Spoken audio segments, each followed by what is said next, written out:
I don't compete against low bid. I compete against market price. You know what market price is? Write it down. Market price. Market value. Market value is the average of all the bids. So they get a high one, they get a low one. What does it average out? That's market. All right? $3.50 a gallon for gas. All right? That's market. Not $2.20 and not $4. All right? So first thing you have to say, is this market, or are you comparing me against low bid? Because low bid could be somebody that sent it to China for all I know. All right? Oh, that is just. It's terrible. Terrible. Right? So first of all, say, you can compare me against market, but don't compare me against low bid. Because people make mistakes on estimates all the time. Right? And somebody has a unique piece of equipment that does a widget at a very low price, but they're down in Mexico, right? So the thing is, don't use that low bid as what people are going to come to you and say, look at this bid I got. I can do this printing down in, sorry, 9 cents a copy. You know? Well, don't get caught in that trap. That's a trap. All right?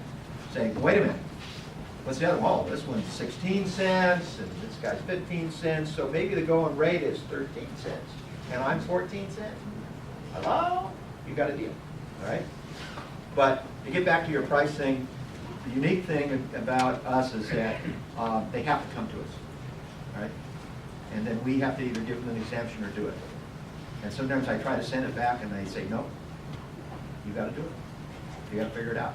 So I got a little bit of everything to try to do it, which is not real cost efficient because it's not running that often. Right? So what I've done is change the equipment, and this is where the investment comes in. You've got to have automation, you've got to have the latest technology that gives you output. So for example, I put $1 million into some bindery equipment last year. And what's happened this year is that my actual hourly rate went up because of depreciation on this brand new equipment. But I'm producing about 30% more, sometimes 50% more than I was on the old equipment. All right?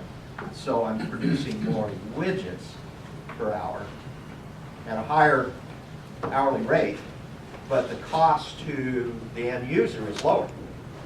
Right? So that's demonstrated to me, and we just recently were doing some replacement on some of our digital equipment, and we showed the same thing, a 40% lower price by going to this newer equipment. Yeah. So these vendors here, they have something to help you with, all right? And and whether it's a workflow management, whatever system it is, to help you get that unit cost down. Because we lost the PLPs, the furloughs, that was 4.6, I had to pay more. We had our merit raises, 5%. We had benefits go up 3.5%. We had this go up, all right? And so when I got done at the end of the day, my rates have to go up to recover my operating expenses, personnel costs, all right? So I had to go to these people that every time I go see them, they put me up against the wall and say, can we shoot you? It'll make us feel better, you know? And I'm saying, no, because, you know, you can't. But the thing is that I looked at all this, and I had some rates that were, you know, and had some other ones, some were even, and overall, a certain amount of rate. And if I told them what the rate was, what are they going to hear? Increase in cost, right? So if I told them, hey, my rates are going up on average 14, 15%, they would have said, my cost is going up 14 to 15%. So what I did was I took a lot of jobs and estimated them with the new rates, and I said, what's the average widget cost? And it was 4%. So what I advertise, I mean, it's public, they can go look at it through franchise, through the finance board, anytime to see what my real rates are, because they have to approve it every year. But they don't look at that, they look at what the proposal is.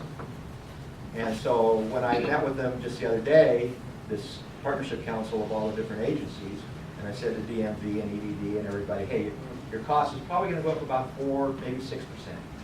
And I showed them why, and they all were nodding their heads, yeah, I had the same increase, I had the same increase. Okay, so then it's okay, right?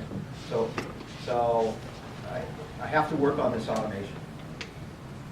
Because that's the only way I get my prices down, because I don't have the sellable hours that the private sector has. The biggest issue, and I've done studies on this, and I constantly do studies on it.